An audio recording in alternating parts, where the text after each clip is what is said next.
isa pa itong maliwanag pasasikat ng araw na diversion. Ito yung kaso ni Bong Revilla at magtataka ka. Bakit yung katulad ni Bong Revilla ang kinakasuhan pero si Tamby wala?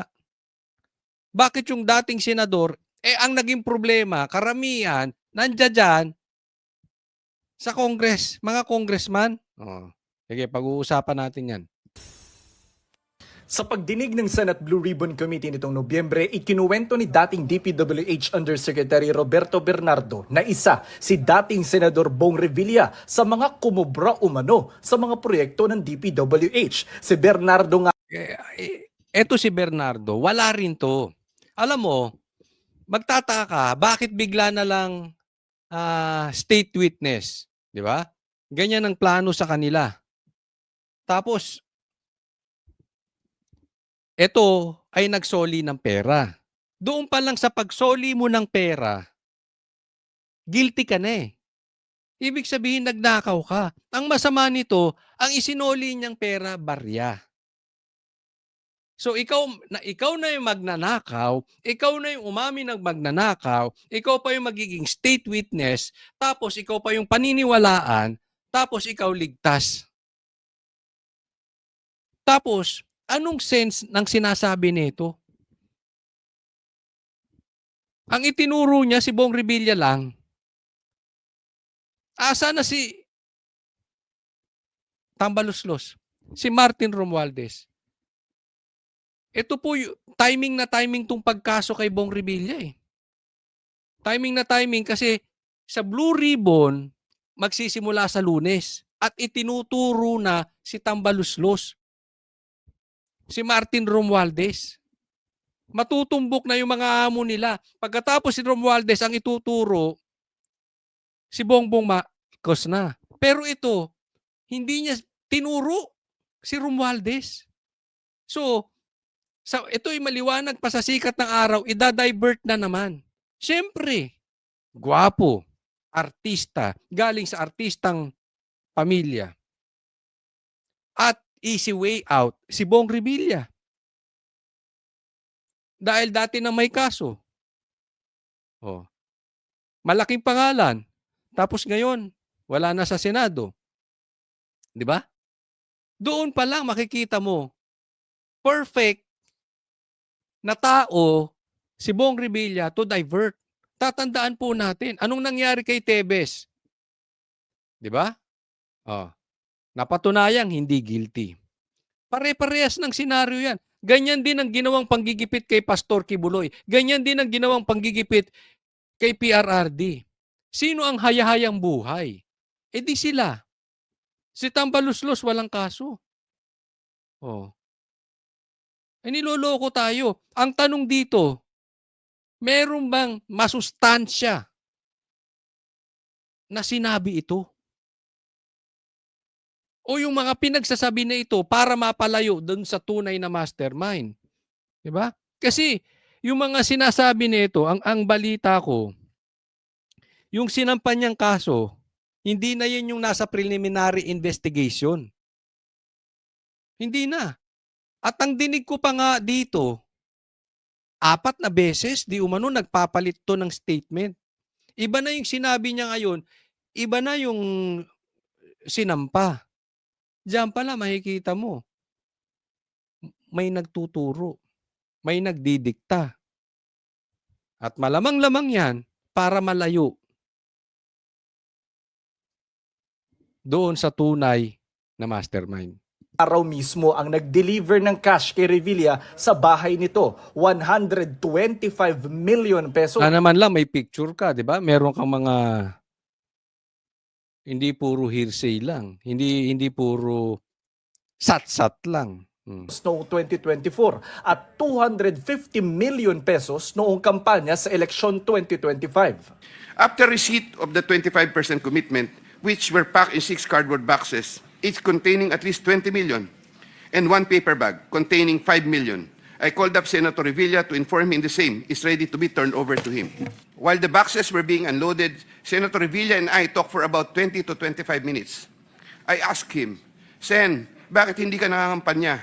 Senator Bong replied, okay naman pare, maganda results ng survey. Relax muna.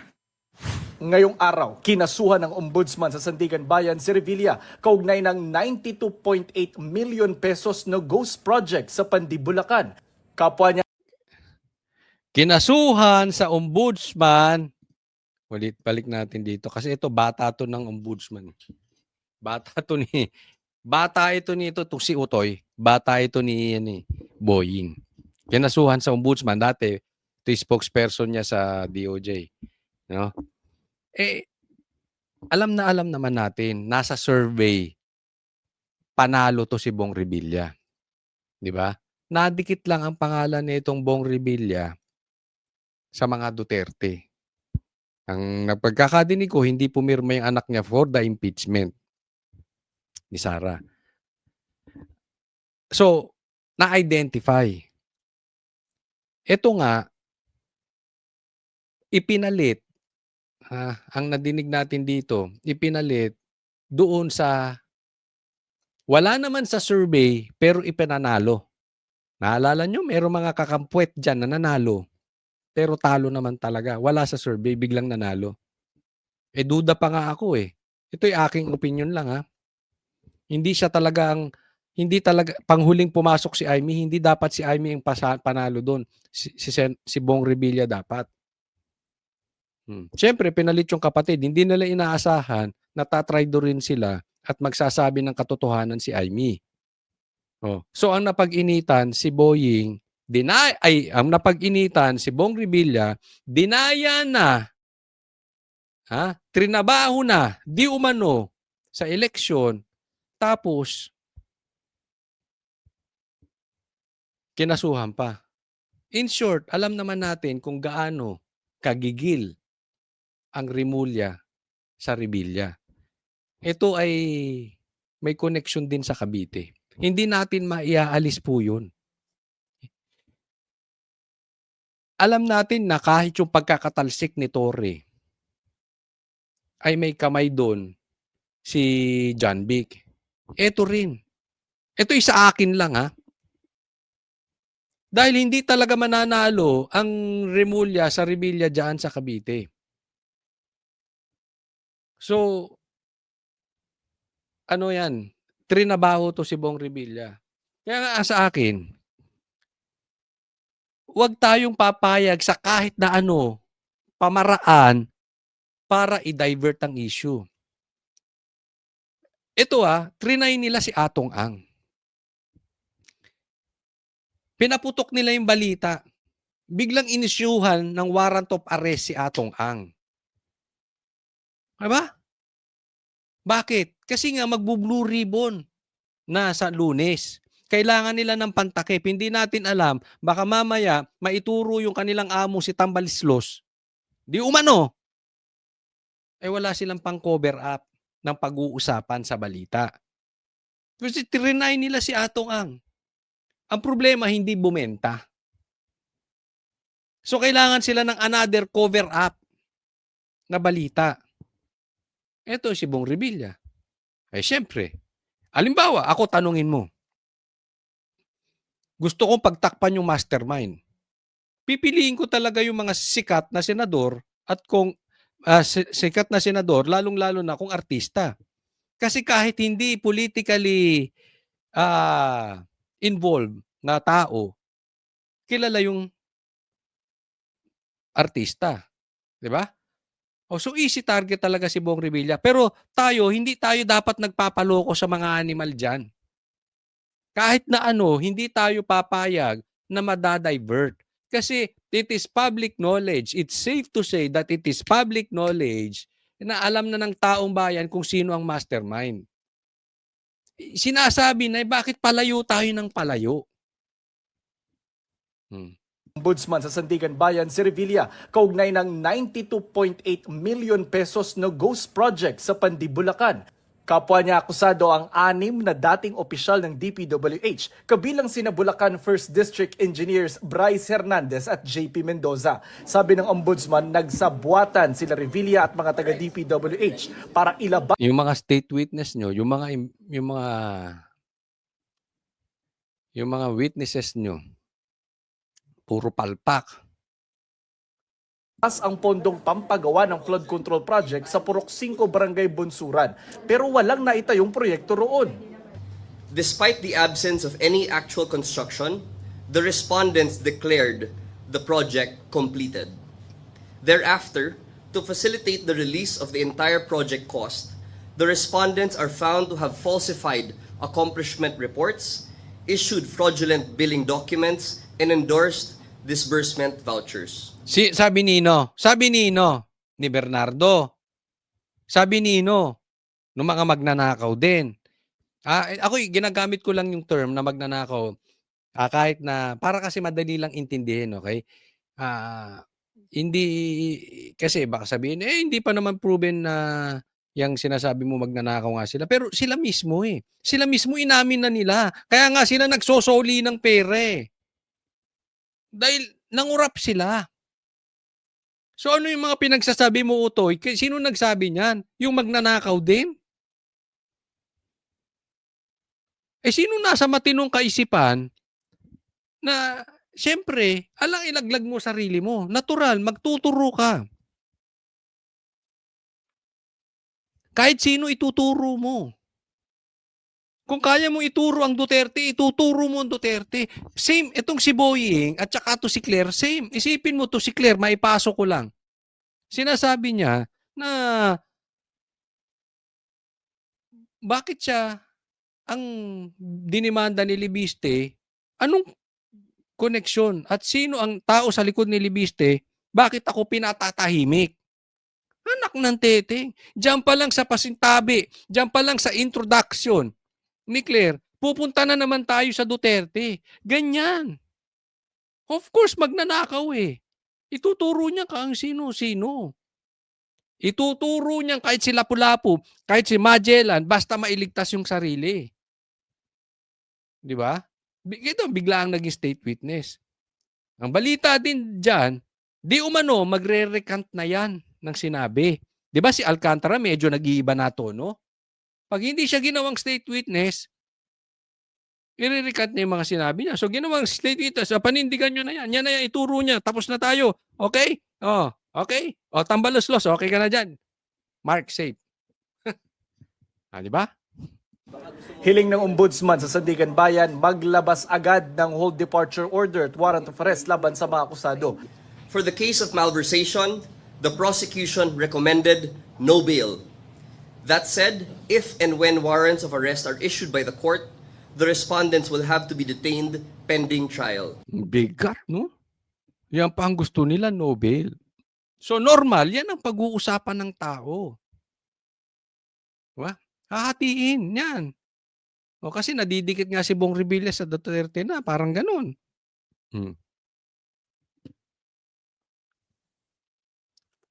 Ang lupit. Utoy, gigil na gigil yung amo mo sa Revilla. Sabagay, kung ganun ba naman ang itsura ko, magigigil talaga ako sa Revilla. Hindi ko nakayanin dun sa lugar ko, sa Cavite. Tapos ganun pa yung itsura ko. Talagang... Si Revilla na ang pinakamataas na opisyal na kinasuhan kaugnay ng anomalya sa flood control projects, kasunod ni na dating Congressman Zaldico at kontratistang si Sara Diskaya. At present, several cases are still ongoing preliminary investigation, while many... Yun yung sinabi siya ng pinakamataas na kinasuhan, si Bong Revilla. Di ba? Very convenient nga kasi gipit na si Bongbong Marcos, di ba? Hanggang ngayon, wala pang nakakasuhang mataas na tao. Sabi niya merong hindi magme-Merry Christmas. Sinabi niya na merong maraming makukulong. Pero ang nakulong lang di si Diskaya. So, para mapatunayan din ni Bongbong Marcos na merong makukulong na mataas na tao, ang pinaka-safe dyan, si Bong Revilla, hindi na senador eh. Tapos, meron pang political rivalry. Hitting two birds in one stone. Ang Revilla at Remulla. Kaya ito this is very, very obvious na atake. Kaya lang, hindi rin effective. Bakit? Hindi yan ang gusto ng taong bayan para managot. Hindi. Hindi yan ang tinitingnan nilang mastermind. More remain under active and continuing fact-finding. This sends and should send a clear message. Those who misuse public funds will be held accountable under the law. Sinusubukan pa namin kunan ng pahayag si Revilla pero nauna niyang itinanggi ang mga paratang. Jonathan Andal Ay, nako. Diversion to the max tayong kalalabasan. Nakita nyo yung ginawa kay Lebiste, ginigipit? Same. Same yan. Panggigipit din yan. Magkaiba lang kasi hawak ni yung ebidensya. Ito naman si Bong Revilla. Convenient para gipitin. Next topic po tayo. Ito, pag-usapan naman natin itong gaganaping Blue Ribbon investigation. Or Pink Ribbon. Kasi ito, minanipulan na nito ni di umano ni Pinky Lacson. So, pag-usapan natin. Pirmado na ni Senate President Tito Soto III ang 12 subpoena para sa pagdinig ng Senate Blue Ribbon Committee hearing sa Lunes. Una sa listahan si dating DPWH Secretary Manuel Bonoan. Yan. So, ngayon yung pagsasalitain, wala na. Hanggang ngayon, di nyo mapauwi. Bakit nyo kasi pinaalis? Alam nyo namang ang pinakamalaking, kahit ba sabihin natin wala pang kaso, dapat yan, ginawa nyo agad ng paraan. Anong klase kasi kayo dyan? Di ba? Ngayon yung isa sa uuwi ba yan? Alam naman natin ang isa sa pinaka nagamit ay ang DPWH. Tapos pinaalis nyo si Bonoan. Tapos isasabihin na nyo, ano yan? Pakitang tao na naman. Nakasalukuyan pang nasa Amerika matapos samahan umano ang kanyang misis na magpapagamot doon. Ano kaya nangyari sa misis nito? Baka malala na. Nagpapagamot lang, hindi na umuwi. Baka hindi naman misis ang kasama mo, kaya nagtagal ka doon. Ay, ako'y nagtatanong lang. Una na siyang inimbitahan sa huling Blue Ribbon hearing pero hindi na nakasipot kaya supina na ang pinadala sa kanya ngayon. At kapag hindi pa rin nagpakita ay maaari siyang ma-cite in contempt at ipaaresto ng Senado. May legislative warrant siya na pwede siyang hulihin. So we will make arrangements with the US Embassy, the Ambassador Dave Romualdez, na kung pwede makipagtulungan, makipag-coordinate sa US authorities para maibalik siya rito. Kasama rin sa pinadalhan ng supina si resigned ako Bicol Party List Representative Zaldico kahit pa may warrant of arrest na rin siya mula sa korte. Una nang sinabi ni Lacson na nasa Portugal na si Ko. Yan, hindi nyo mapauwi. Diba? Anong issue ni Zaldico? Diba? Ang sabi ni Zaldico, sinabihan daw siya, wag na siyang uuwi. Tapos ngayon, sasabihin nyo, isasabinan nyo. Ayaw nga siyang pauwiin. Diba? Diyan ka na lang. Tapos siya ang gagawing fall guy. Siya nagsabi niyan. Si Zaldico mismo. So yung style nyo dyan, lumalabas, kayo rin na nagpaalis kay Bonoan. Tapos sasabihin nyo, diyan ka na lang, tapos isasabihin nyo, pakitang tao. Di ba? Bukod sa dalawa, pinadalhan na rin ng supina sina DepEd Undersecretary Traigi Bulaybar, negosyanteng si Menard Ngu, Carlin Yap Villa na aide ni dating senador at ngayon Makati Mayor Nancy Binay, at Mimaropa DPWH Regional Director Engineer Gerald Pacanan. Ganon din sina Engineer RJ Dumasig na kabilang sa tinaguriang Bulacan Group of Contractors o BGC Boys. Dating sundalong si Orly Guteza na una nang tumestigo sa Senado pero hindi na mahagilap pa. Kita nyo. Sa kanyo isusubina si Gutesa. Sabi, ituloy nyo yung hearing, tapos pagsalitain si Gutesa. Tinigil nyo yung hearing. Ayaw nyong pabalikin si Gutesa, ayaw nyo nang pagsalitain. Tapos ngayon, yung hindi na siya makita, isasabinan nyo. Ang galing nyo rin no? Yung nakaalis na, isasabinan ninyo. Dapat hindi nyo pinaalis. Yung dapat magsasalita at i-explain patungkol dun sa notaryo, hindi nyo pinagsalita. Si Zaldico, sinabihan nyo, wag uuwi, tapos isasabinan nyo. Ang galing nyo rin. Kaya, itong Blue Ribbon hearing na gagawin sa Lunes, manood po kayo. itaga nyo sa bato. Kaliwat kanan ng diversion gagawin. Pustahan? Sige, sige. Ilagay nyo sa comment section. Taas ang kamay na naniniwala yung hearing sa Blue Ribbon sa Lunes, diversion ang mangyayari. O doon, sige, doon naman sa ano, sabihin nyo, naniniwala kami, maayos ang gagawing investigasyon dyan sa Blue Ribbon sa Lunes. John Paul Estrada, Mark Teksay, DPWH NCR Director Gerald Opolencia at COA Commissioner Mario Lipana. Pag hindi siya dumating, papakontempt na namin siya, pa-issue namin siya ng warrant of arrest. Naku, may ganun-ganun ka pa, Pinky. Ikaw din yung nagsabing hindi ka bakla. But coach, bakla ba? Hindi ko alam. Hindi ko naman siya kilala personally. Minsan talaga na, kahit nga ako na pagbibintangan akong bakla, pero alam ng mga tunay kong kaibigan ang katotohanan. Na legit ito. Oy. At alam ito ng aking kapatid at aking magulang. But anyway, maputat. Bakit pa pag nakikita ko to si Lacson bakla ang napag-uusapan? Ipahuhuli daw. Sus! Pahuhuli, pinalis. Siya ng warrant of arrest. Kinumpirma rin ni SP Soto ang pagpapadala ng imbitasyon para kay Batangas Representative Leandro Leviste na idinaan kay House Speaker Faustino D. Si Leviste ang nagsapubliko ng umano'y Cabral Files o mga dokumentong naiwan yumaong dating Ang gulo-gulo din nila, no? Sa totoo lang, ang gulo ng gobyerno. Alam niyo kung bakit? Ano sabi ni Leviste sa interview niya? Papatayin siya.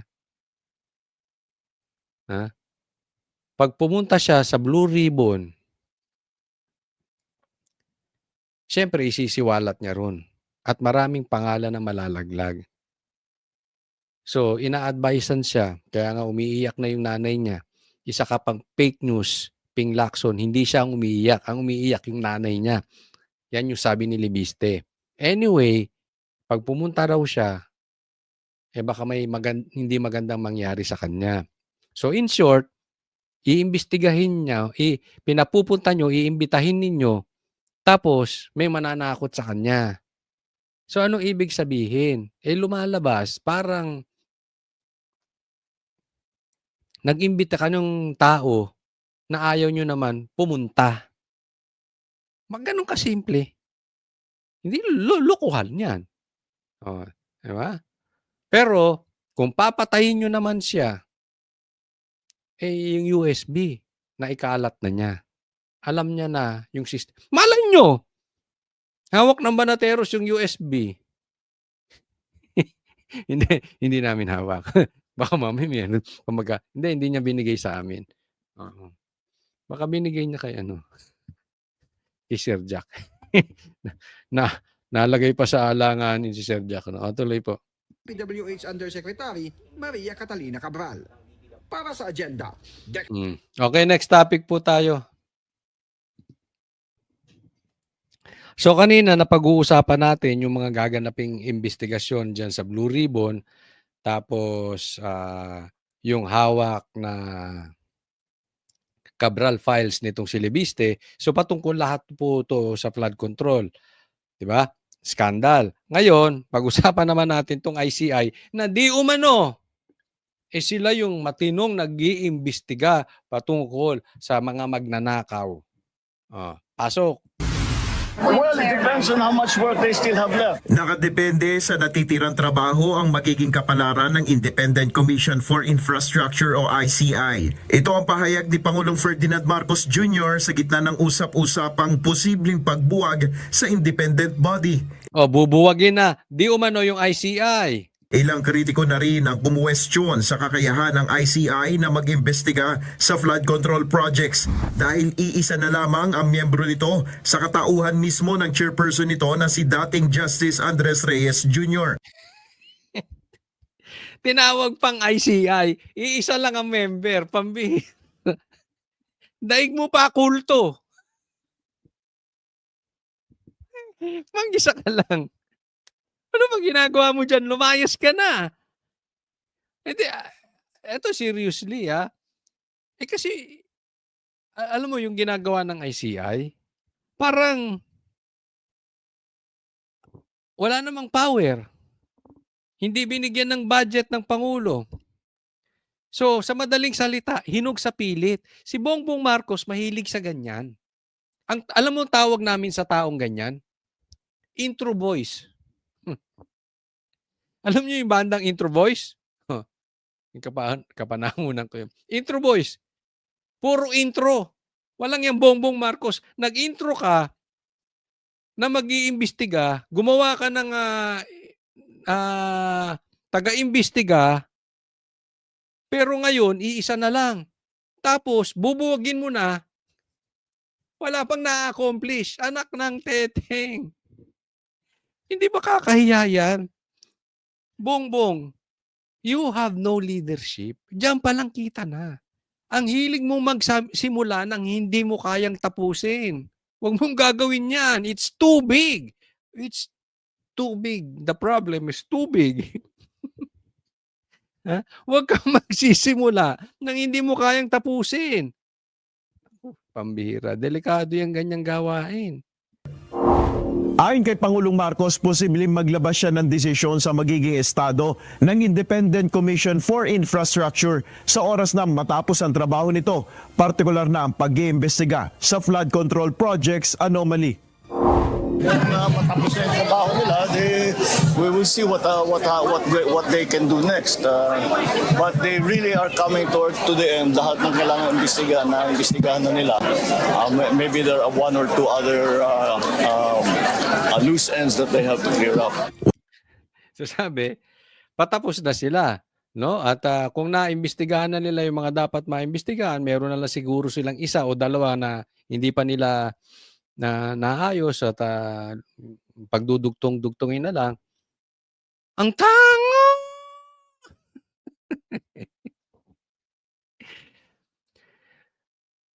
Ilang buwan na sila, wala silang na-accomplish.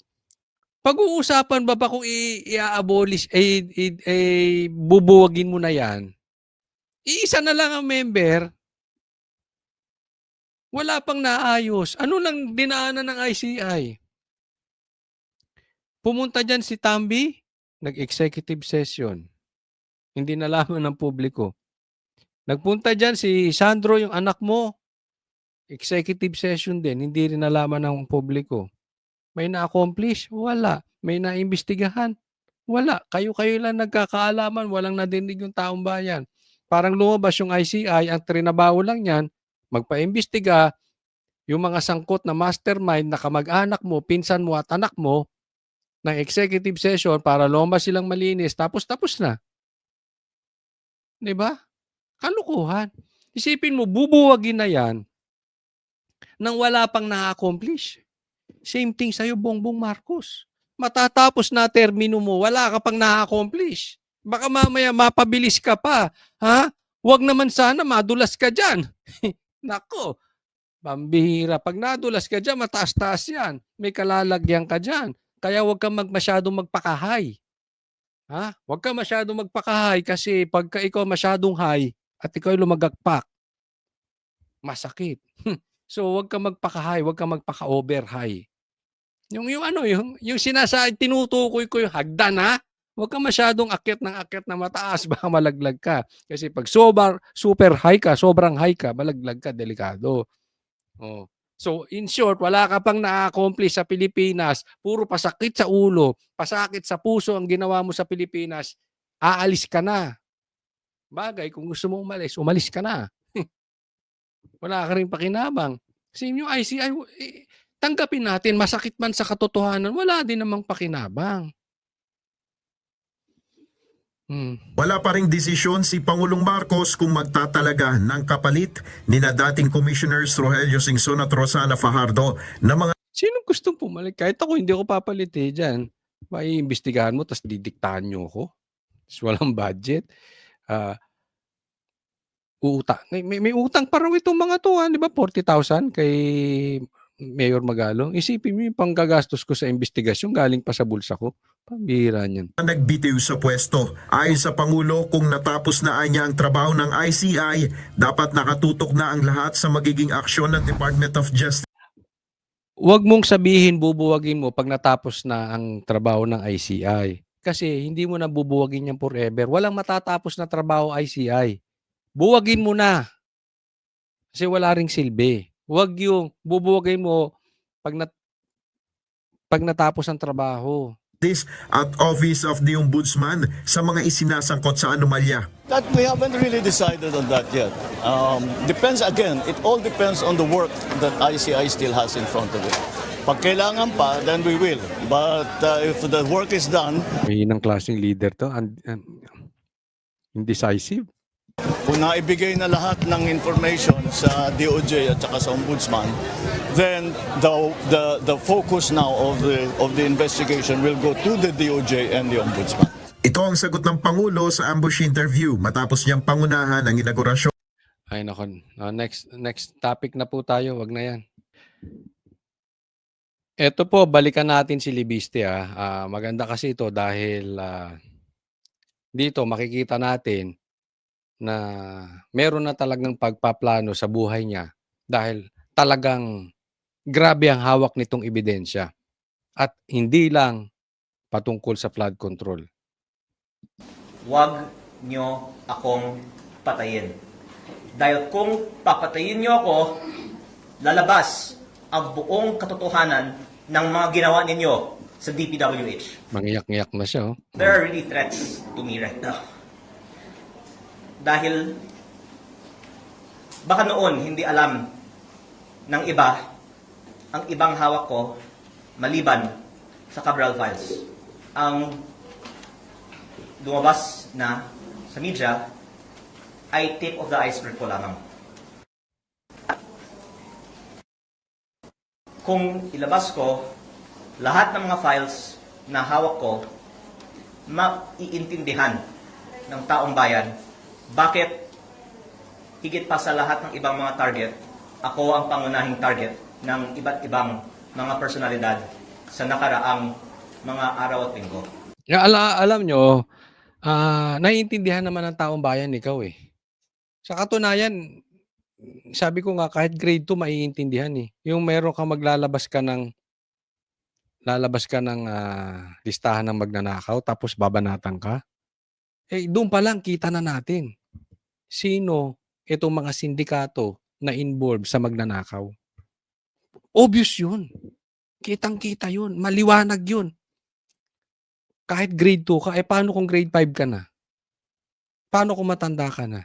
Mas naiintindihan mo yun. Mas alam mo yun. Pero sabi niya, tip of the iceberg lang yan. Tip of the iceberg. So, sa madaling salita, yung Cabral Files, hindi lang yan ang hawak niyang anomalya. Malay natin. Kasi sabi niya USB. Oh, di ba? Malay natin, nasa Banateros na yung USB. Malay din natin. Yung sinasabi niyang USB, baka meron din siyang hawak tungkol sa drugs. Speaking of USB. Di ba? Malay mo. Andun yung listahan ng mga nagpapatsesyon. May video yan. Malay mo, nandun din yung mga videos na group sex. We do not know. Kasi sabi niya, yung ganung kalaking iskandalo na Cabral Files, tip of the iceberg. So, ibig sabihin, di mas malala pa tong hawak niya. No, kung iisipin natin, ano pa bang lalala sa lintik na nakawan ng ghost projects? Baka nga yung mga adik, hawak niya yung listahan ng mga sumusuporta dito sa mga drug lords, gambling lords. At the more na inaatake ako, the more na nakikita ng taong bayan na tila may dahilan na nais ng iba na patahimikin ako, at ako naman po ay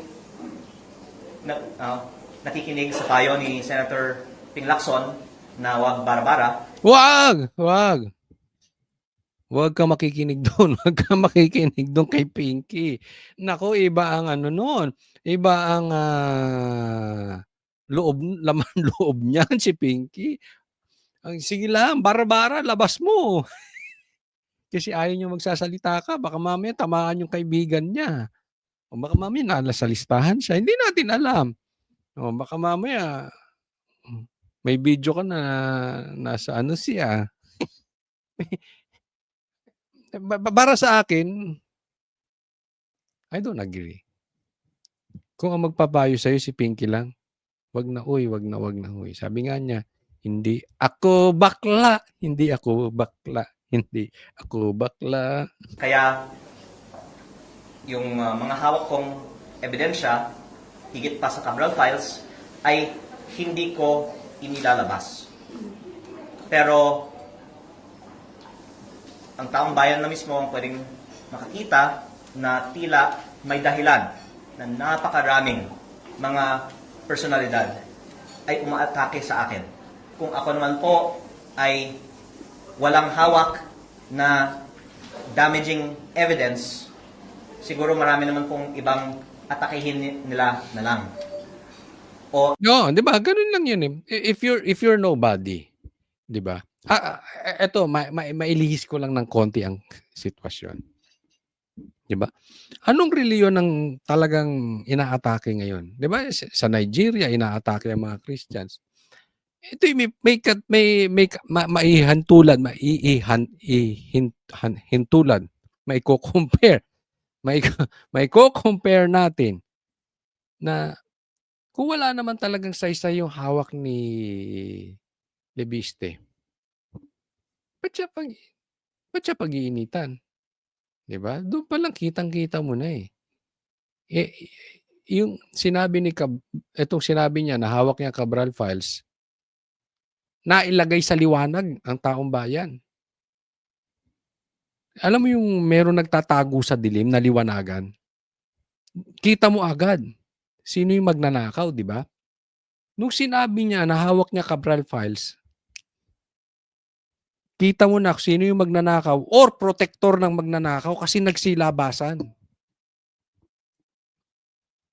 Kasi kung hindi matindi yung hawak mo, walang kwenta. Wala yung kwenta, hindi ka papansinin. Bahala ka kumuda ka ng kumuda diyan. Hindi ka namin, 'di ba? Si Claire nga binablog siya 2 times a day. maraming ibang mga talakayan nila na lang. Pero ang dahilan na ang daming mga umaatake sa akin ay sa kadahilanan na ang hawak kong ebidensya ay higit pa sa Cabral Files at kung ilalabas ko ito, malaki ang magiging consequences nito para sa ating bansa at dahil sila po ay nagmamonitor sa ating press con ngayon, ako po ay sumusunod sa payo ni Senator Ping Lacson na wag bara-bara. Basta wag nyo akong patayin. Dahil kung papatayin nyo ako, lalabas ang buong katotohanan ng mga ginawa ninyo sa DPWH. Ako gusto ko lumabas din pati yung mga adik. Baka naman may listahan ka diyan, pakisabi mo baka may video ka diyan ng nagchumochongke o kumo-cocaine baka naman labas natin dito, paki-share mo lang ha. Yan ang inaantay rin ng taong bayan 'di ba? Kasi isa sa pahirap sa Pilipinas 'yan. 'Di ba? Yung drugs. Ito po ako patuloy nating suportahan 'to si Lebiste. I think so far hindi natin alam kung balang araw magbabago 'to kasi bata pa So hindi pa siya nasasayaran ng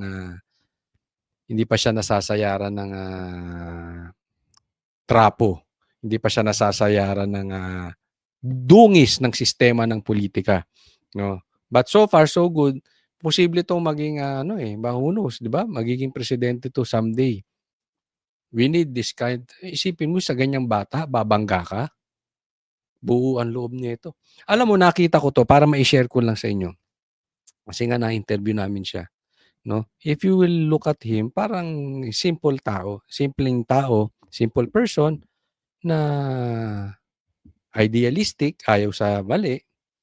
Yun yung aking first impression sa kanya na educated. Kita mo naman sa figura agad, laking mayaman. Pero doon sa kanyang how he handled it, magaling eh. May sistema siya. Pati yung pagsagot sa amin, magaling siya eh. At higit sa lahat, buo ang loob. Tinutumbok niya talaga. We need this kind of leader. So kailangan sana suportahan natin kasi bibihira yung ganito. Karamihan ng mga leaders may presyo. Ito wala. Bata pa, wag sana madungisan. Pero I'm sure hindi naman siya nagdodroga. Mahalata mo pag nagdodroga. Yun ang minsan nagiging Alam mo, kaya ako galit sa mga adik, may pasok ko lang. Kasi kailangan nila talagang suportahan yung kanilang addiction. Kailangan nila ng malaking pera. Gagawa at gagawa sila ng paraan para masuportahan nila yung addiction. So, hindi porket bata, hindi kinain ng sistema. May mga bata dyan, congressman. Alam nyo na kung sino-sino yung mga yan. Kinain na rin ng cocaine. Kaya kaaga-aga, addict na rin. Kaaga-aga, magnanakaw na rin. No? So, magbantay lang tayo patuloy. Huwag tayong papayag ma-divert. Kitang-kita naman natin ano ang first kanilang goal is to divert, ilayo sa mastermind. Huwag tayong papayag. Nako, delikado ka, Auntie Claire. Pasok. Pinag-aaralan ko po ang aking mga hakbang at nakita ko actually mabuti pa na magsalita siya kasi wala nang naniniwala sa kanya. Sino? Wala nang naniniwala kay Auntie Claire. Talaga naman. Mamaya pag-usapan natin lahat-lahat siya. Na magsalita siya kasi wala nang naniniwala sa kanya. Maaari natin sabihin na ipso facto revoked na ang prangkisa ng kumpanyang ito. Actually, nung una kong binunyag ito, baka nagulat si Yusek Claire kasi hindi niya napag-aralan ang batas na ito. Pero ito naman po ay nasa Google. At kung ginawa lang po nila ang kanilang homework at hindi lang po pang social media content ang kanilang mga vlog, hindi na nila sanang sinabi ito at hindi na sila sana napahiya. Yan. Teka muna kasi alam nyo, ako, payo ko lang kay Claire Castro. Total pogi naman si Dan Fernandez. Kontakin mo. May contact dyan ng presidente. Oo. Kontakin mo. Kahit talo yon, kontakin mo kasi yan si Mr. Google, si Dan Fernandez. Turuan ka paano mag-Google. Kasi hindi ka nagre-research. Okay lang kung ikaw mga pipitsuging vlogger katulad ko. Pero ikaw ay abogado. Ay, nakaw. Hindi po pwede hindi ka nagre-research. Wala akong nakitang abogado na bopols sa pagre-research. Baka kayo ni Gadon. Yan yung sinasabi. Pero alam mo, may bago ngayong Claire. May bago. Kung ayaw mo magpaturo kay Dan Fernandez sa paano magpa-Google, may chat GPT. Tanungin mo. Tanong mo si GP. Oo. Makikita naman yan sige. Sinabi ito at hindi na sila sana napahiya. Okay. Magandang tanghali po sa inyong lahat. Unang-una, nais ko pong pasalamatan ang Bayan ng Balayan sa pag-host sa atin ngayong araw na ito. At tayo po ay kakagaling lamang sa Regional Trial Court ng Balayan para magsampa ng kaso laban kay Yusek Claire Castro. Palakpakan naman niya. Palakpakan. Ayos yan kasi alam mo, tapat-tapat lang yan ito si Claire, walang pumapatol sa bagay. Alam mo, ngayon lang ako nakakita. May nakita na ba kayo na ganyan na spokesperson ng presidente? Diba? Walang pumapatol. Ayan, napatulan ka. Tapos ka ngayon. Dahil sa kanyang pagpapaka... Bongbong, ikaw ba pinapatulan mo si Claire? Hindi. Nagtatanong lang ako. Hindi kasi baka nag-aaway din sila. So, baka nagkakasagutan kasi alam mo na, minsan yung mga hirit ni Claire hindi maganda. Kaya tinatanong ko, Bongbong, ikaw ba papatulan mo si Claire? Kalat ng fake news. Tayo po ay nagsampa sa tulong po ni Attorney Topacio. Yan, siya nagsabi niyan, Claire, ikaw fake news. Kaya nga sinasabi ng taong bayan na I cannot blame them. Ikaw na ngayon ang reyna ng fake news. Tanong lang yan ha, Claire. Totoo ba yun? Yun ang sinisigaw ng taong bayan eh. Ikaw na reyna ng fake news. Oh. Ng kaso kay Claire Castro for libel on her libelous statements tungkol sa aking solar power business.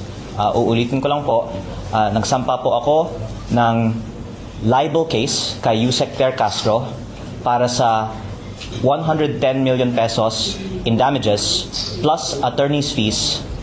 Ito po ay civil case at hindi criminal case dahil hindi ko naman po nais na masaktan si Yusek Claire Castro. Nais ko lang pong depensahan ang pangalan ko. Yan, tama ka dyan. Wag mong sasaktan si Claire. Ha? Wag mong sasaktan si Claire, baka idemanda ka ng grave threat. Ha? Mamaya, buti maganda sinabi mo na hindi mo siya sasaktan kasi mamaya iba na naman ang interpretasyon. Ewan ko medyo iba mag-interpret yung abogado na yan. No, sabihin grave threat 'yan. Isipin mo, appendix mo lang ang walang latay, grave threat. Abogada 'yan, ha? Hindi 'yan yung pinabili ng suka sa kanto, abogada. Spokesperson pag ganun mag-interpret. Oh. Appendix mo lang walang latay, grave threat. Oh, ayan. Pero ang tanong, saan ka kukuha ng 110 million? Sa bagay, hingi ka kay Bongbong o baka hingi ka kay Lisa. Total, to the max naman ang pagtatanggol mo sa kanila. Kaya lang, sana hindi ka rin iwan. Alam mo naman ng pamilyang Marcos, user-friendly. Dahil sa kanyang pagpapakalat ng fake news tungkol sa akin. Nais ko din pong Ulit-ulitin mo pa, Leviste, fake news, fake news, fake news, fake news. Fake news peddler.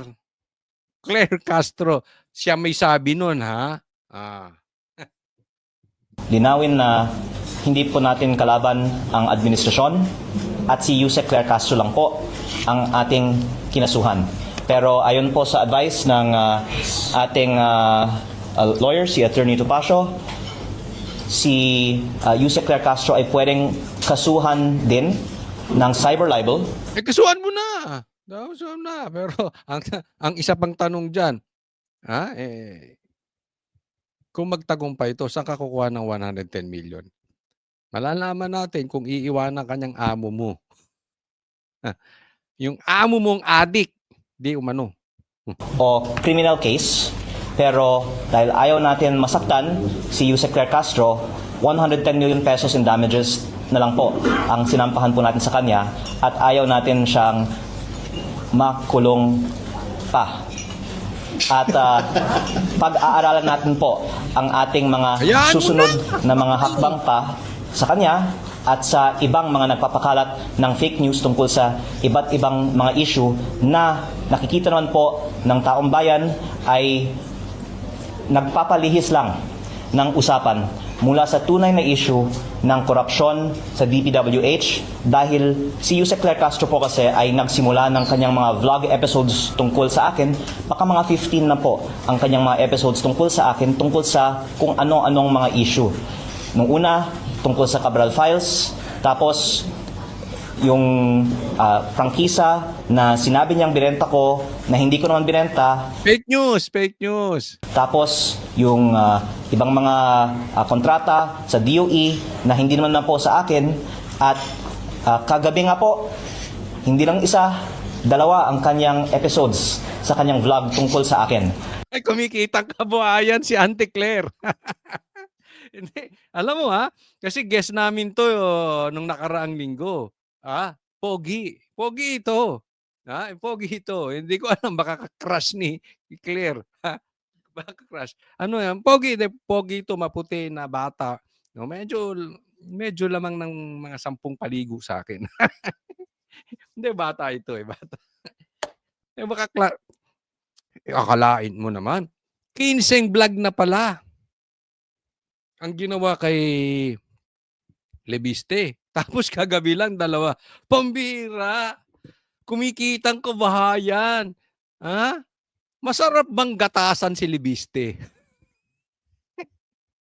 Pigang-piga si Lebiste. Kinatasan si Lebiste. Katas na katas si Lebiste. Hindi, ang ganyan po kasi yan eh. Ha? Pag pinapanood ng taong bayan, siyempre si Lebiste, gusto na binabanata ni Claire, yan ang laging ibablog ni, ano. Pero ngayon lang naman ako nakakita ng USEC, spokesperson ng presidente, nagbablog ng isang congressman 2 times a day. Ang lupit mo! Ha? Ano ka? Fame whore? I mean, gusto mo lang talaga ng atensyon o kapos na kapos ka na sa pera? Kasi alam mo, para sa akin, although wala naman to sa batas, pero sana kahihiyan na lang. Spokesperson ka, magbablog ka pa. Ang lupit mo, Teng. Hindi, kasi kailangan yon. Alam mo, kahit sabihin natin na, yung sinasabi ko ngayon ay salita ko. Pag ako nagsasalita as spokesperson, pag ako'y nandyan, ay yan po ay salita ng presidente. Pwedeng ganun. Pero hindi, hindi po pwede. Hindi mo maaalis na yung mga sinasabi mo ay salita din ng presidente. Hindi ko nga alam kung ganyan talaga katanga yung mag-asawang Bongbong Marcos at Lisa na hinahayaan kang spokesperson, nagbablog ka pa.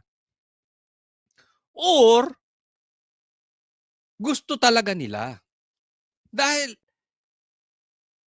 alam nyo si Bongbong, wala talagang accomplishments yan eh. Wala talagang magandang nagawa yan. At puro kapalpakan ang nangyayari sa kanyang administrasyon. So ang gusto niyan, baragan ng baragan ng baragan ng baragan. Kasi kung mag-uusap tayo, kung mag-uusap ang mga vloggers, kung mag-uusap ang mga media, kung mag-uusap ang mga politiko patungkol sa kanilang nagagawa, basag na basag sila. Pero kung baragan lang tayo ng baragan, baragan lang tayo ng baragan, yaan. May pumupuntos pa sa kanila. Naintindihan? Kaya siguro ako sa tingin ko, posibleng gusto nung mag-asawang Marcos, mag-vlog ka rin.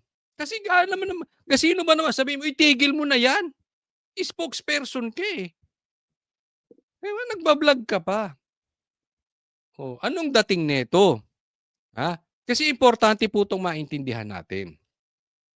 Yung binabanat-banatan mo si Lebiste, whether sabihin mo yan ay opinion mo at hindi opinion ng presidente, yan po ay nangangahulugan na umiiwas kayo sa investigasyon sa mga masterminds diyan sa flood control scandal. Dahil hawak niya.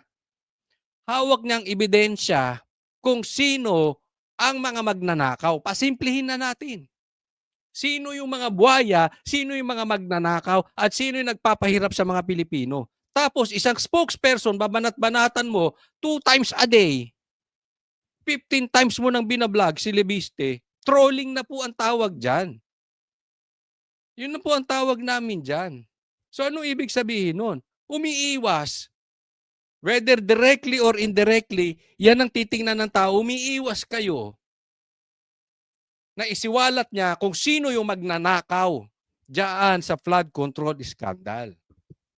Tigil mo na yung kakablog mo. Pero kung gusto mo, di ituloy mo lang. Hindi kita pakikialaman para magkamali ka na magkamali ka na magkamali. In fact, in some ways, nakakatuwa na she cares so much about me na... Kaya ang tanong ko rito, pumapatol ka ba sa senior citizen, Lebiste? Tinanong ko yan eh. Tinanong ko na yan nung di ba? Okay. Kasi pinipiga namin kung anong type niya sa isang babae. Hindi siya sumasagot. Pero tinanong ko, "May battle ka ba sa senior?" Senior. Ay! Iwas-iwasan mo yan si Claire ha, pambira ka. Dami na niya pong content tungkol sa akin, pero sana naman po purihin niya ako, wag niya akong i-criticize dahil lahat naman po tayo ay para sa good governance at laban sa korupsyon. Sana katulad ng mga iba na kakampi din natin laban sa korupsyon, magtulungan na lang po tayo para ma-achieve ang mga layunin ng administrasyon na wakasan ng korupsyon sa DPWH.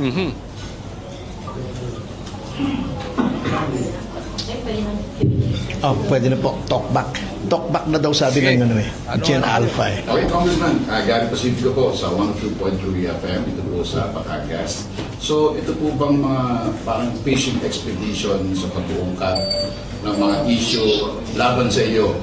Sa palagay mo po ba, Congressman Leandro, ito po ba ay hinggil doon sa mga expose, doon sa mga Cabral files, like Cabral files na iyong isiniwalat sa publiko? At saan patungo itong mga nangyayaring ito? Ako nang sasagot niyan. Obvious. Di ba? Hindi, ang tanong nung media. Hindi, kahit naman ako yun ang itatanong ko sa kanya. Hindi ko sinasabing gano'n na kasi nung naging guest namin, yun ang talaga itatanong ko rin. No, para galing mismo sa kanya. But it's quite obvious na hindi naman siya dati pinapansin eh. Ngayon, bigla siya pinapansin dahil hawak niya yung listahan ng mga magnanakaw. Na yun na lang ang tawagin natin para madaling intindihin. Ang taong bayan na po ang pwedeng maghusga na nung lumabas lang yung Cabral files, doon nagsimula yung mga matitinding atake nila laban sa akin.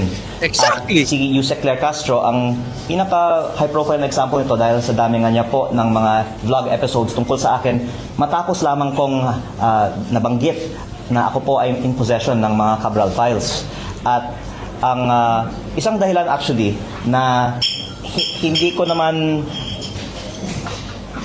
sinusubukan na kausapin sila pa na wag na nilang tamaan ako ay nakikita naman ng publiko na hindi totoo ang sinasabi nila at ito po ay diversion lang sa totoong issue.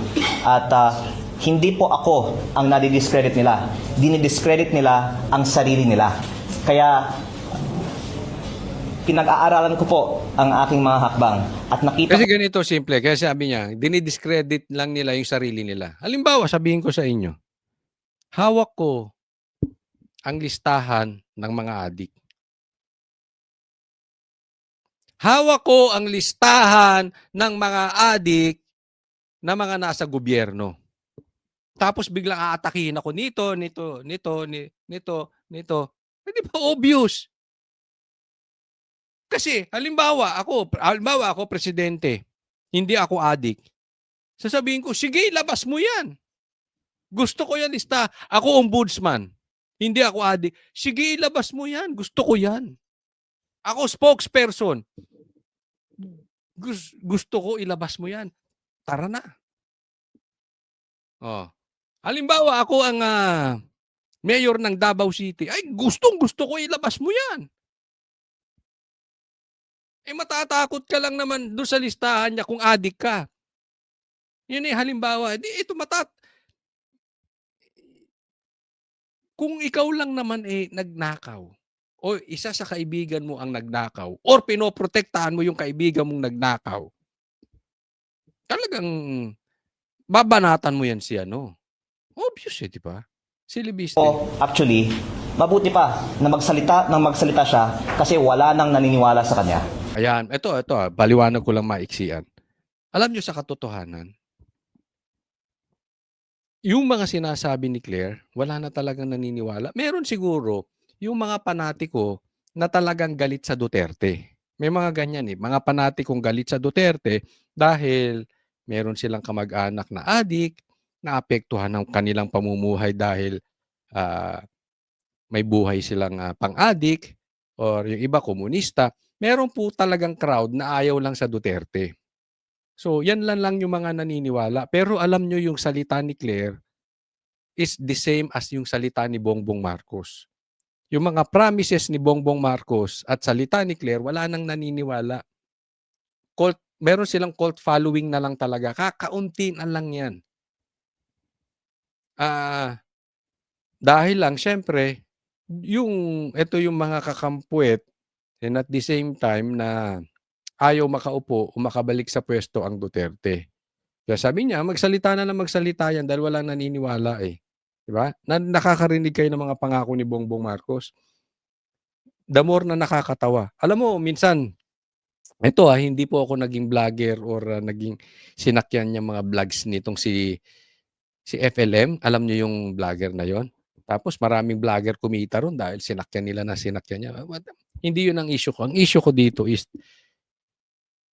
yung nakakatuwa na lang panuurin. Yung parang nagmumukha kasing tanga. Alam mo naman na yung pineflex niyang yaman ay hindi totoo. Same thing dito sa kila Claire at saka kay Marcos. Alam mo yung pinapangako nila wala. Kaya lang entertaining lang na parang feel nilang katotohanan yung sinasabi pero wala namang talagang naniniwala na. Nag-release na po ng UCC si Yusek Claire Castro and this is the exact quote. Inamin ni Kong Leviste na he is not the owner of Solar para sa Bayan anymore, which has the franchise because he has already divested his shares. He himself is the source. What's your take on this? Ang unang kong sagot ko po kay Yusek Claire Castro, sumagot na lang si Yusek Claire Castro sa korte dahil may kaso na po kami. At ang direkta ko naman pagsagot para sa kaalaman ng publiko. Alam mo, Leviste, Congressman Leviste, hindi yan lang sasagot sa korte. Ano yan eh? Kayo na magbigay ng pangalan. Si Claire Castro ay blank. Lagay nyo sa comment. Ay, wag nyo kakalimutan na mag-like sa vlog ko, tsaka ito, like nyo, tsaka subscribe. Ilagay nyo dyan. Si Claire ay blank. Lagi niyang gusto na may attention sa kanya. So, syempre, pag sa korte, walang attention eh. So, gusto niya yung attention. Sasagot at sasagot yan. Ko ay, ang pahayag po kasi niya ay binenta ko ang kumpanyang may prangkisa sa Meralco kaya nagkapera ako daw dahil sa prangkisa. At hindi ko po binenta ang kumpanya na may prangkisa. Ang kumpanyang binenta ko ay ibang kumpanya na ang main asset nito ay lupa sa Nueva Ecija. In fact, pinapasalamatan ko po si Pangulong Bongbong Marcos na siya po ang naging guest of honor sa groundbreaking ng proyekto ng kumpanya na itinatag ko. Ito po ang nagpasok ng pinakamalaking foreign investment sa buong Pilipinas sa taong 2025 at sa ngayon ay nag-employ ng mahigit 10,000 ng ating mga kababayan sa Nueva Ecija. Kaya hindi din po totoo na hindi po ako nagde-deliver sa aking mga kontrata. Binenta ko po ang aking kumpanya at yung may-ari ng aking kumpanya, majority stake ngayon, ay nagpapatakbo ng aking kumpanya at matagumpay po ito kasi ito nga po ay pinupuri ng administrasyon. Baka pati si Yusek Claire Castro, pinuri na niya po. Paliwanag natin mabuti. Kasi, ang datingan nito, parang tanga lang. Itong mga mayayaman na ito, hindi po ito katulad natin na meron pagka nagkapera tayo, magnenegosyo tayong maliit dito, di ba? Marami pong negosyo. Okay? Merong prangkisa, meron yung walang prangkisa. Ang ibinenta niya, yung walang prangkisa. Kaya nag-fake news si Claire. Kasi ang sinabi niya, ang binenta niya ay yung may prangkisa at pinagkakitaan yung prangkisa ng binigay sa kanya ng gobyerno.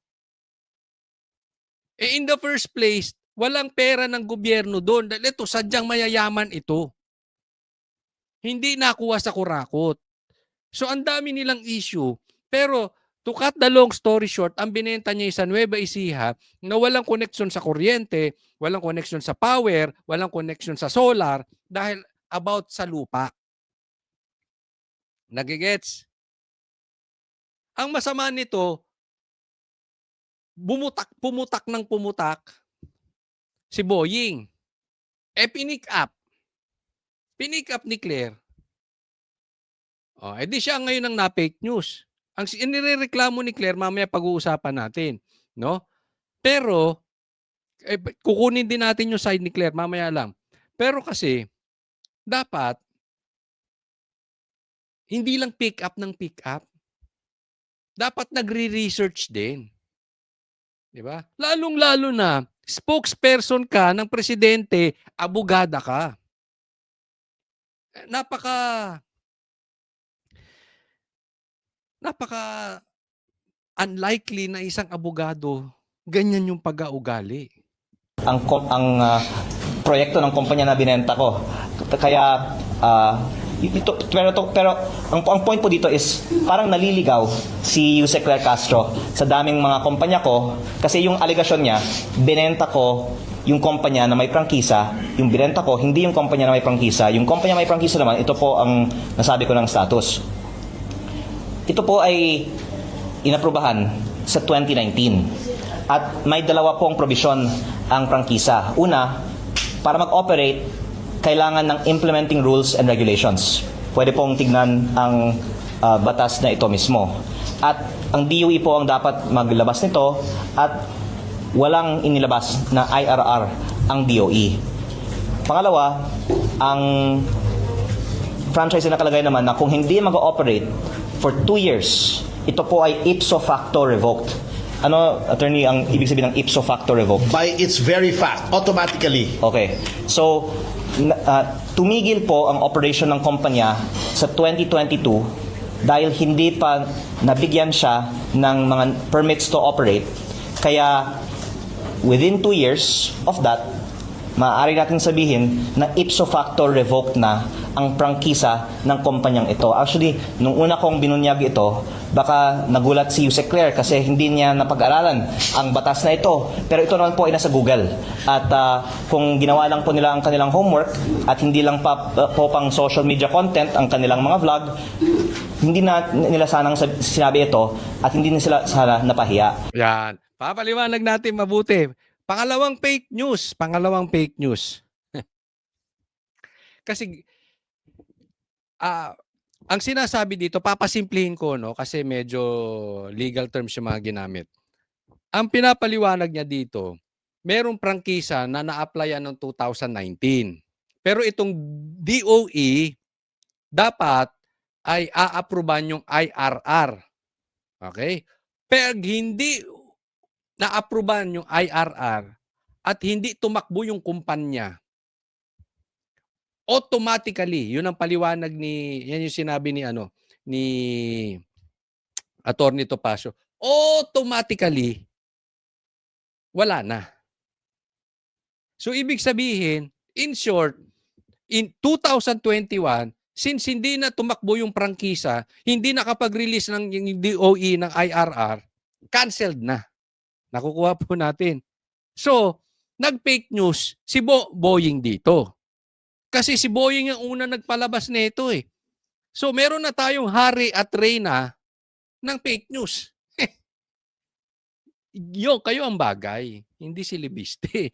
Bagay si Boying tsaka sino mag-agree sa akin na ang mas bagay si Boying tsaka si Claire Castro? Hindi, kasi yun eh. So, yung isang abogado na naturingang ombudsman na hindi nagre-research, na sabi ni Libiste ay pwede namang i-google, hindi nag-google. Ngayon may chat GPT, hindi pa nag-chat GPT. Ganyan ang mga abogado natin ngayon. Hindi nagre-research, ombudsman pa. So, nagpakalat ng fake news. Ito namang isang ungas din, na abogado rin.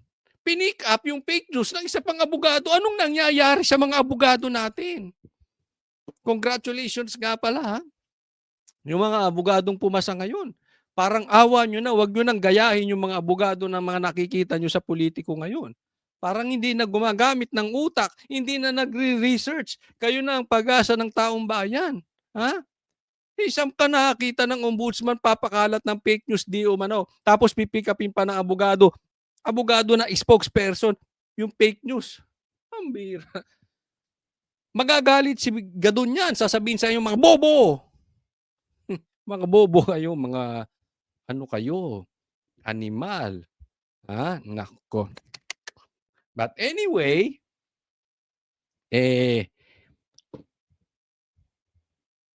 yan ang istorya niyan. Kaya nga sinasabi natin, sige lang, ituloy nyo. Kasi nakikita naman ng tao ang kapalpakan ninyo. Na talagang sa desperation yung masiraan si Libiste, halungkat kayo ng halungkat, wala kayong mahalungkat dahil bakit? Malinis yung tao talaga eh. At dagdag ko din po na ang Kongreso ay nag-aproba din ng isang general law noong 2022 din na may repealing and amendatory clause na nakasaad na ang mga legislative franchise na may kaugnayan sa batas na yon ay thereby repealed or amended. At nakalagay po sa general law na ito na ang mga kumpanya sa sektor na yon ay hindi nangangailangan ng prangkisa.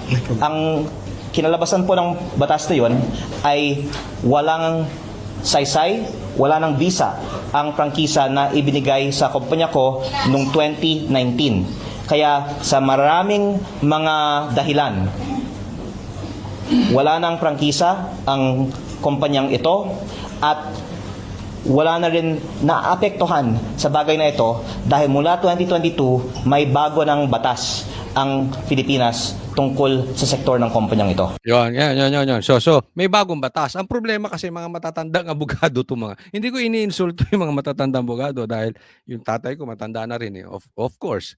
Alak na mas bata pa sa akin yung tatay ko. No? Pero abogado. Kaya nga merong team of lawyers kung tawagin. Imposible naman ombudsman, wala kang staff. Anong ginagawa nila utoy? Di ba? May mga utoy ka dyan eh. Ito namang nasa PCO, imposible namang walang team of lawyers yan. So dapat, nagpapa-research din kayo sa mga bago. Kasi ang issue dito, ba't mo binenta, pinagkakitaan mo yung may prangkisa na hindi alam, dapat alam ito ng Congress. Ba't mo ibinenta? Yun yung issue. Una, hindi naman yun ang ibinenta niya. Pangalawa, wala na yung prangkisa kasi nga meron ng bagong batas doon. Automatically, wala yung prangkisa. Konting Google lang. Konting Google. Next topic po tayo. Pag-uusapan naman natin, yung sagot naman, siyempre kailangan balansehin natin, yung sagot naman ni Claire Castro. Eto, syempre, para balanse tayo ng istorya, pakinggan naman natin yung sagot ni, ito ang tinaguri ang bagong reyna ng fake news. Di umano. Yes, good afternoon sa iyo, Ruth, at sa lahat ng nanonood sa iyong programa. Good afternoon po. Pak na pak ang lipstick ni ate. Tuloy mo yan, ating. Pak na pak ha. Tanaw po tayo, yaan sa pagsasampa ng libel sa inyo ni Congressman Leviste. Ano pong masasabi nyo dyan? Actually, Ruth, hindi ko pa natatanggap kung yung complaint, so hindi ko alam yung mga allegations. So, sasagot lang ako doon sa mga nadidinig kong sinasabi niya. According to him, kaya siya nag-file sa akin dahil sa sinabi ko daw na nagbenta siya ng kumpanya na may prangkisa. Tama? At naitanong din to sa isang programa, sa isang interview, na hindi galing sa akin ang nasabing balita ko, hindi mismo kay Ombudsman. Sa Ombudsman. Pero hindi nga niya daw sasampahan ng kaso ang Ombudsman. Mas pinili niya akong sampahan. Kahit ako yung hindi yung source. Well, anyway, kung yun lang naman ang issue, Ruth, kasi yun lang yung nababanggit niya, siguro mas maganda, unang-una, meron naman kasi talaga siyang issue sa DOE. Ayan, ito issue niyan, okay? Doon muna tayo. Kasi nga, yung ang sinampa niyang kaso, yung fake news ni Claire, pero ang tinutukoy ni Claire, yung fake news naman niya ay na-pick up lang niya at nagkomentaryo lang siya doon sa fake news ni Boying. Bakit siya ang pinag-initan? Yan ang punto ni Claire. Mamaya i-explain ko bakit ikaw ang pinag-initan. So mas maganda, sagutin muna niya yon kaysa ma-divert yung attention ng tao dahil baka mawala yung issue tungkol sa pagmumulta sa di umanong hindi niya pagtalima sa kanyang obligasyon dito sa kanyang mga solar firms At ito'y naging malaking kawalan sa ating bansa at sabi ni Secretary Sharon Garin ay naapektuhan ng 12,000 households. Yun ang sa akin pagkakaalalang sinabi ni Secretary Sharon Garin. So dapat masagot muna niya yan dahil talagang malaki ang epekto nito sa hindi pagtalima sa obligasyon. Yan, teka muna. So, ang sabi ni Claire, sagutin niya muna yung nawala na parang 12,000. I'm not sure doon sa exact Basta yung malaking nawalang power, 12,000 megawatts, etc. Hindi ko alam Hindi ko alam yung eksakto. Basta yun ang kina-question ng DOE na hindi na-produce nung kumpanya di umano nitong si Leviste. Ang sabi ni Claire, yun munang sagutin mo kasi mawawala tayo doon sa issue na naapektuhan yung maraming mga kababayan. Ang masasabi ko doon, Claire, kayo ang nagliligaw ng kwento. Ang totoong usapin niyan, hawak niya yung magnanakaw diyan sa flood control scandal. Tapos bigla nyo silang binato ng ganyan. Nagigets nyo?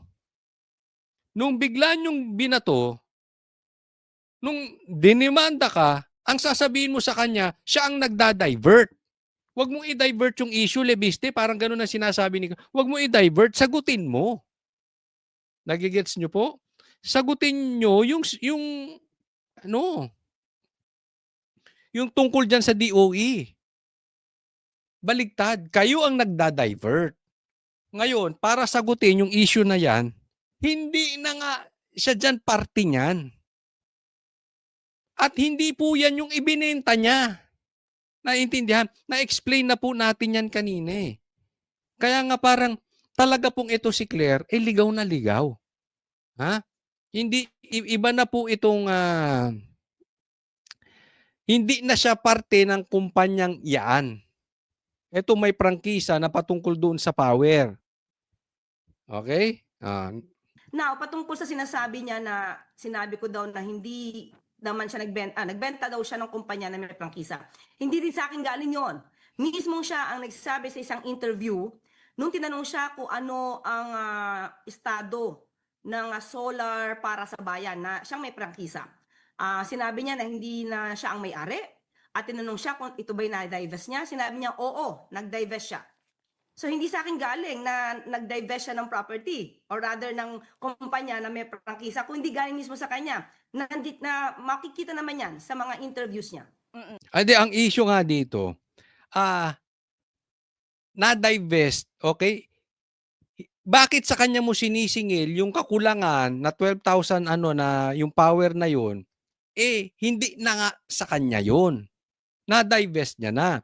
Iba na po ang katungkulan niya doon. Parang kung hindi ako nagkakamali, ay siya ay parang investor na lang doon. Wala na siya doon sa day-to-day na negosyo. Wala na siya doon sa manpower. So naiintindihan po natin. Medyo na nalilito na si Claire eh. Ang dinimanda nitong si Leviste yung fake news mo na sinasabi siya ay nagbenta. Iba naman yung binenta niya. Nagigets po? Kaya nga, kung meron kang doon na kayo magsagutan sa korte. Oo. Pero naintindihan po natin, magkaiba ata sila ng kumpanyang sinasabi. Hindi naiintindihan ni Claire kung ano yung na-divest na at wala ng prangkisa.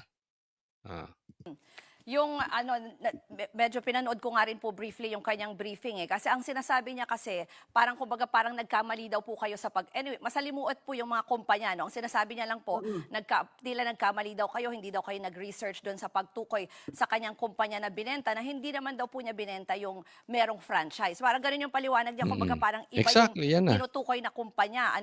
Pero may binanggit din. Bakit naiintindihan namin, hindi niya maintindihan ni Claire?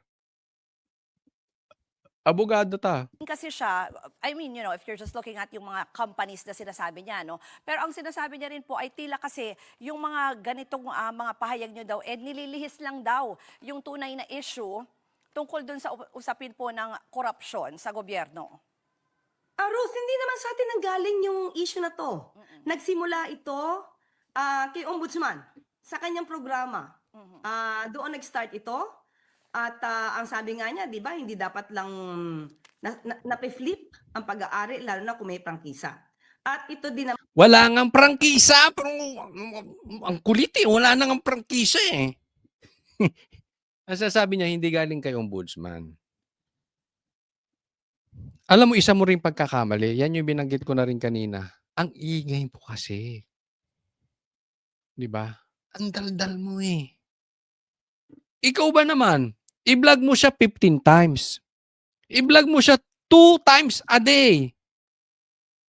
Eh talagang, kung ako yun, at ganyan karami pera ko, at meron ako mga abogadong de Campanilla, talagang demanda kita. Lalo na yung sinasabi mo fake news. Kasi hindi naman siya nagbenta nung may prangkisa. Yung sinasabi, hindi ka mag-research eh. ay nanggaling din sa security. Tinotroll mo kasi. Ang tawag nga namin dyan, trolling. Araw-arawin. Hindi lang araw-araw. 2 times. Pambihira. Secretary of Energy. Hindi po sa ito galing. So hindi maaaring sabihin na iniiwas lang yung politika or iniiwas lang yung totoong issue. Iba ang issue sa flood control projects, iba ang issue dito sa kumpanya na may prangkisa na hindi daw niya natupad. Hindi niya natupad ang kanyang obligasyon. Wala na nga prangkisa. Kulang ka ba sa ano? Hindi ka ba nabigyan ni Bongbong Marcos? Hindi ka ata na-supplyan ni Bongbong. Anyway, alam mo kahit anong sabihin nyo na hindi nyo dinadivert. Si Bongbong Marcos nga, nagpasalamat pa sa kanya. Dahil ito ang pinakamalaking pumasok na investment sa atin noong 2025. Kaya nagpasalamat si Bongbong Marcos sa kanya at may na-create na 10,000 na trabaho. Diba? So, ibig sabihin, okay naman eh. Until sinabi niya, hawak ko yung listahan ng mga magnanakaw na buhaya. Doon kayo nag-react lahat. Alam mo, kahit sabihin mo yan sa grade 2, mahahalata kayo. Pumuyok kayong lahat. At muli, sabi niya hindi siya nagbenta ng kanyang kumpanya ng prangkisa. Mas maganda dito, Ruth. Lahat, iniimbitahan ko na. Tignan niyo po yung kopya sa SEC nitong solar para sa bayan. Makikita natin dyan kung talagang hindi siya nag-divest. But anyway, inamin naman niya, nag-divest siya. Sinabi niya sa isang interview. Yung sinasabi nyo nga kasi hindi kayo yung source no tungkol dito sa mga usapin tungkol dito sa mga solar energy companies ni Congressman Leviste. Bakit po kaya kayo yung kinasuhan? Ano? Bakit po kaya kayo yung pinuntirya? Anong tingin nyo dyan? Hindi, inamin niya kanina sa interview niya rin. Ang sabi niya, hindi niya na makakasuhan si Ombudsman dahil daw kaibigan ng nanay niya at ginagalang niya. So does it mean ba na dahil hindi ako kaibigan ng nanay niya at hindi niya ako ginagalang, ako yung pipiliin niya? Ang tanong, Claire, kagalang-galang ka ba? Seriously. Kasi ang sabi niya si Boying, ang dapat kinasuhan din at hindi lang siya. Okay? May punto eh. Ako sa tingin ko dapat idemanda niya rin si Boying. No? Pero diskarte niya yan eh. Hindi naman ako nagbabayad ng abogado. So, hindi ko siya pwedeng questionin. No? Kung ayaw niya idemanda si Boying dahil kaibigan ng nanay niya, ang tanong ko sa iyo, Claire, may kaibigan ka ba? Hindi kasi baka yung ugali mong ganyan, wala ka talagang kaibigan. Kasi ang nangyari sa'yo, parang kinuha ka ni Bongbong Marcos, yun na lang ang tingin mo sa sarili mo, ang taas na. So hindi mo na kailangan makipagkaibigan. Dahil kaibigan mo na yung presidente, kayo-kayo na lang, o di sige. Diba? Kaya, hindi ka naman niya kaibigan, di so be it. Pangalawa, ito matindi. Dahil nire-respeto niya si Boying, ng nanay niya. Yan ang tanong ko sa iyo, Claire, karespe-respeto ba yung ginagawa mo? Bilang spokesperson, abogada, mag-vlog ka ba naman? 2 times a day, 15 times mo na daw, di umano siya binablog. Di ba? Yung ba yung respeto? Dapat ano ka rin, hindi ka rin turo ng turo sa iba. Tinitingnan mo rin, teka muna, assume responsibility. Meron ba rin akong fault dito? Bakit ba hindi ako nire-respeto? Baka may mali rin akong ginagawa. Tanong mo rin sa sarili mo. So, sinisingle out niya ako. So, parang ako yung ayaw niyang pagsalitain. Well, in the first place, sabi ko nga, Ruth, lahat ng aking na-content, base naman din sa news. At nagre-react lang tayo at ina-explain ko sa mga viewers natin yung legal implication nito. Ako nauunawaan ko siya kasi ako ganyan din ginagawa ko. Pero, kung ako naman maging spokesperson ng presidente, ititigil ko na yung vlog. Pambira naman, ating. Di ba? Ngayon, gaya na sabi ko, ulitin ko, ako sa tingin ko dapat dinimanda niya rin si Boying eh. Di ba? So yun ang side ko. But of course, I cannot blame Congressman Libiste. Kaya lang, may mali ka rin. Dapat aminin mo yun. Bilang spokesperson, kawani ng gobyerno, opisyal ng gobyerno, abogado, dapat nagre-research ka bago ka nagbablog. Hindi nga kapatawad-patawad sa mga katulad naming ordinaryong vlogger. Ikaw pang may posisyon. Mas lalo na. Diba? Hindi ko sinasabing magaling tayo. Hindi po yun ang punto. But sa posisyon mo, in the first place, hindi ka na nga dapat nagbablog eh. Pagka may prangkisa ka, paano mo binenta, at kung kailan ka may conflict of interest. Kasi lumalabas dito, siya pa ay parte ng SPNEC.